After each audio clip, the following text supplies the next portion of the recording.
বিসমিল্লাহির রহমানির রহিম নাহমাদুহু ওয়া নুসাল্লি আলা রাসূলিল কারীম আম্মা বা'দ। বাংলাদেশ জামাত ইসলামী আয়োজিত আজকের সংবাদ ব্রিফিংয়ে উপস্থিত সম্মানিত সাংবাদিকবৃন্দ, আজকের প্রেস ব্রিফিংয়ে উপস্থিত রয়েছেন বাংলাদেশ জামাত ইসলামীর কেন্দ্রীয় কর্মপরিষদ সদস্য এবং ইসলামী ছাত্র শিবিরের সাবেক কেন্দ্রীয় সভাপতি, প্রচার বিভাগের সাথে যিনি এখন সংশ্লিষ্ট কর্মকর্তা জনাব জাহিদুর রহমান। আপনাদেরকে শুকরিয়া জানাচ্ছি। আল্লাহ তাআলার কাছে আমরা সবাই শুকরিয়া জানাই যে গতকাল লাইলাতুল কদর আমরা পালন করেছি। মহিমান্বিত রজনীর পরেই আজকে গুরুত্বপূর্ণ 2-3টি বিষয় দেশ জাতির কাছে অবহিত করার জন্য আপনাদের মাধ্যমে আমরা এখানে আপনাদেরকে আহ্বান করেছি। মাননীয় বিরোধী দলের নেতা আমাদের আমির জামাত আজকেই এতেকাফে শুরু করেছেন।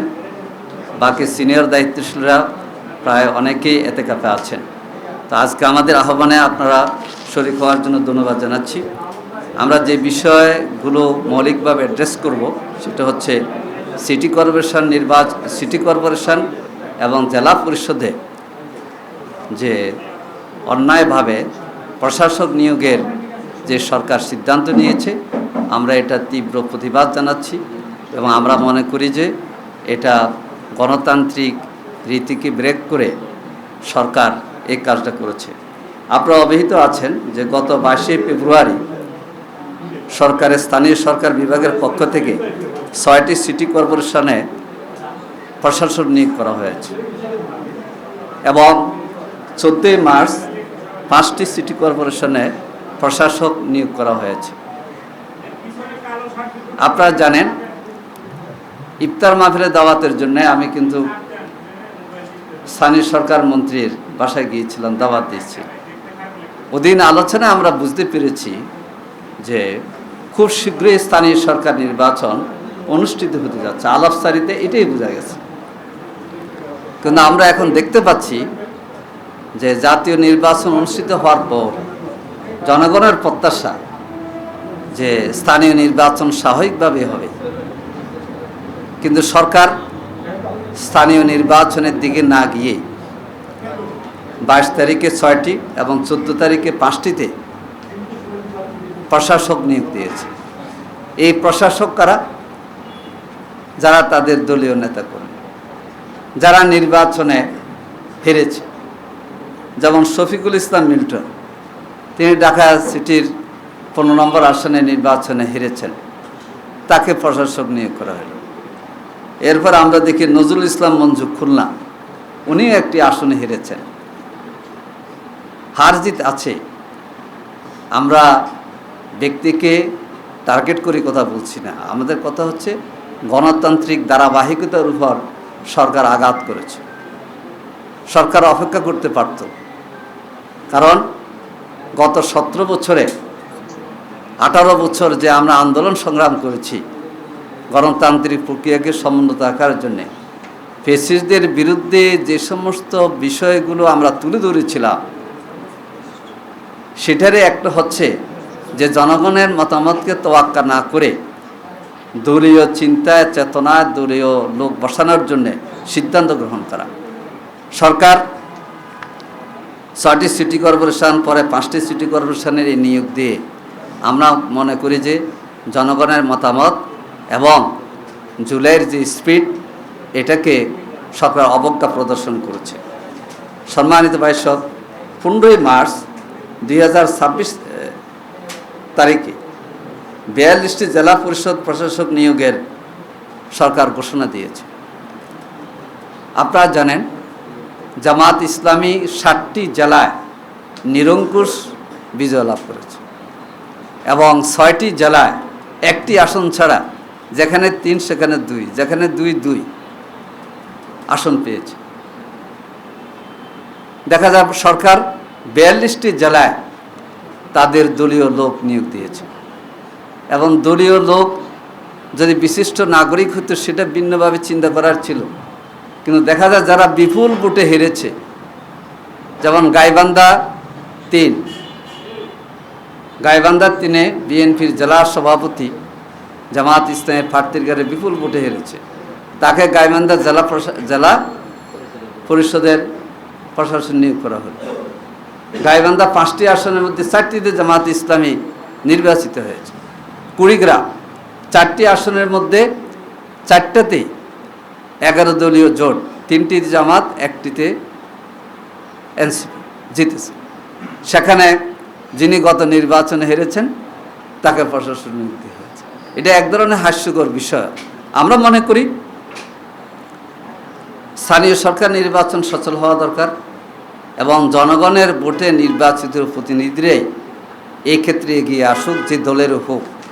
এই ক্ষেত্রে সরকার নিজেদের দলের সুবিধা নেওয়ার জন্যে নিজেদের দলের লোকদেরকে আগে থেকে পরিচিত করে এবং মাঠে ভিন্ন একটা অবস্থা তৈরি করার জন্যে এই জাতীয় কাজটা করেছে, যেটা একটা গহিত কাজ হয়েছে, যেটা গণতন্ত্রের আচরণের ক্ষেত্রে তারা সে ধরনের ভূমিকার পরিচয় দিতে পারেনি।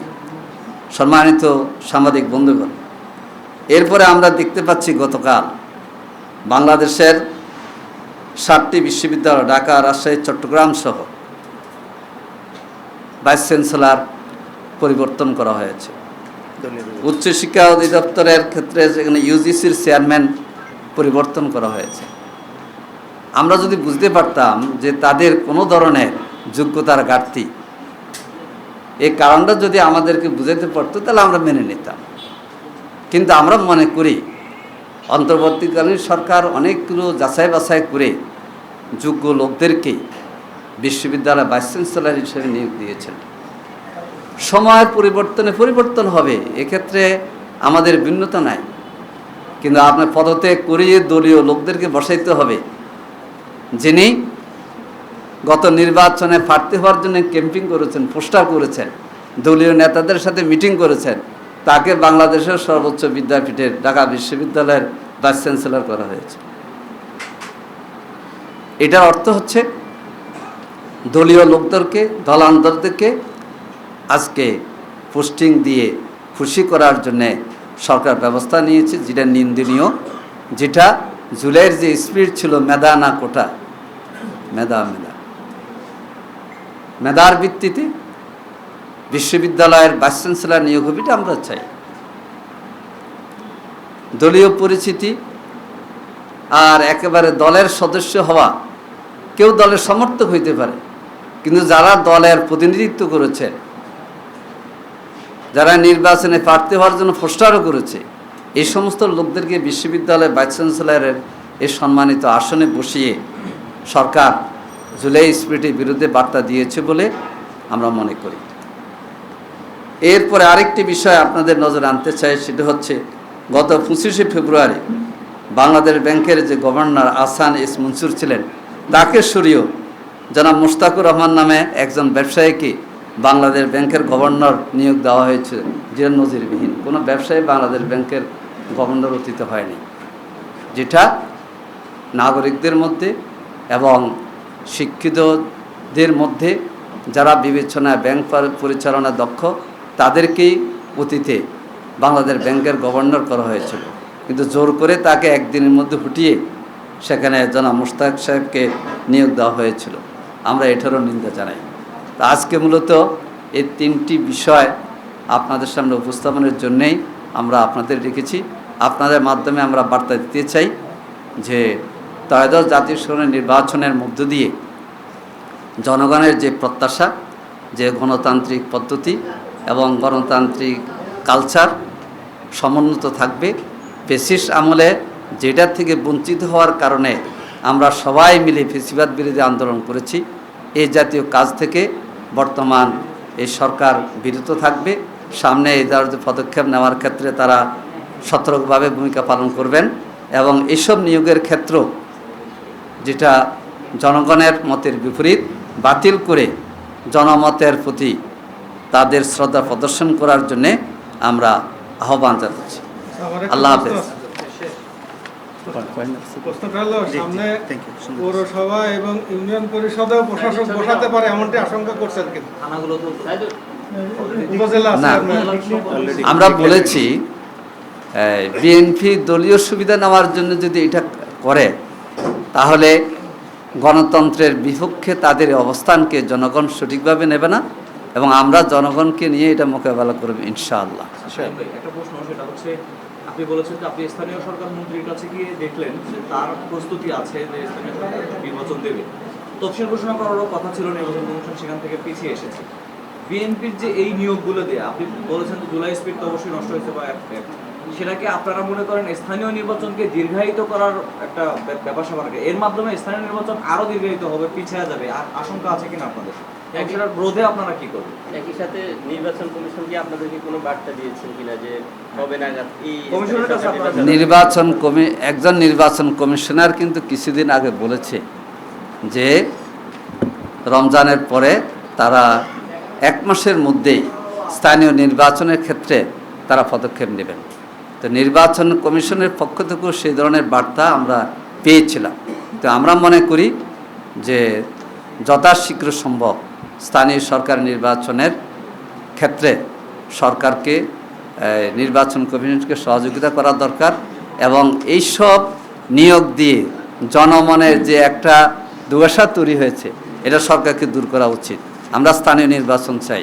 আমরা আগে বলেছিলাম স্থানীয় নির্বাচনের ক্ষেত্রে, জাতীয় নির্বাচন না স্থানীয় নির্বাচন, তখন আমরা প্রস্তুত ছিলাম স্থানীয় নির্বাচনের জন্য।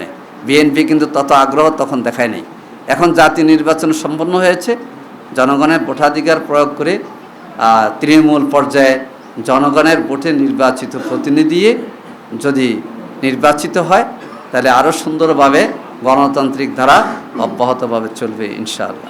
গত 17 বছর বিএনপি সবচেয়ে বেশি যে স্লোগানটা দিয়েছে সেটা হচ্ছে তারা গণতন্ত্রকে ফিরিয়ে আনার জন্য লড়ছে। সেই সংগ্রাম সবশেষ জুলাই গণঅভ্যুত্থানের মাধ্যমে তারা অর্জন করেছে, এটাও তারা বলছে। এখন তারা যে জেলা প্রশাসক, থানা, উপজেলা এবং পৌরতেও বসানোর কথা চলছে, এর মাধ্যমে তারা ক্ষমতা পাকাপোক্ত করতে চাচ্ছে। বিগত 17 বছর সরকারে যারা ছিল তাদের যে আচরণ এবং এই আচরণের সাথে সিমিলারিটি পাই আমরা। আপনি কি মনে করছেন যে এই সরকারও স্বৈরাচারের পথে হাঁটা শুরু করেছে? না, এখন এত কঠিন কথা বলবো না। আমরা তো দায়িত্বশীল বিরোধী দল হিসেবে ভূমিকা পালন করব। আমরা আশা করি ফ্যাসিস্টদের বিরুদ্ধে যে আন্দোলন হয়েছে তারা সাক্ষী আছে।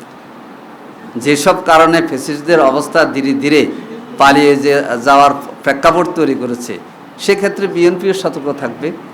আমরা এখনও 1 মাস মাত্র গেল, 1 মাস শেষ হতে যাচ্ছে। এই জন্যে আমরা অপেক্ষা থাকব। আমরা প্রতিবাদ করছি, সামনে আমরা প্রতিবাদ কর্মসূচি, প্রতিরোধ কর্মসূচি সামনে দেব, সেটা পর্যায়ক্রমে হবে ইনশাআল্লাহ। তা আল্লাহ হাফেজ। সেটা কি সরকারের সাথে আগে আপনারা আলোচনা করবেন নাকি পরে সরাসরি? সরকারের সাথে তো আলোচনা এই ক্ষেত্রে নাই। আমরা আমাদের বক্তব্য তুলে ধরছি। আজকের বক্তব্যের মাধ্যমে তো জনমত তৈরি হবে, সরকারের কাছে বার্তা যাবে, তারপরে সরকারের পদক্ষেপ পজিটিভ না হলে আমরা সেভাবে ভূমিকা নেব।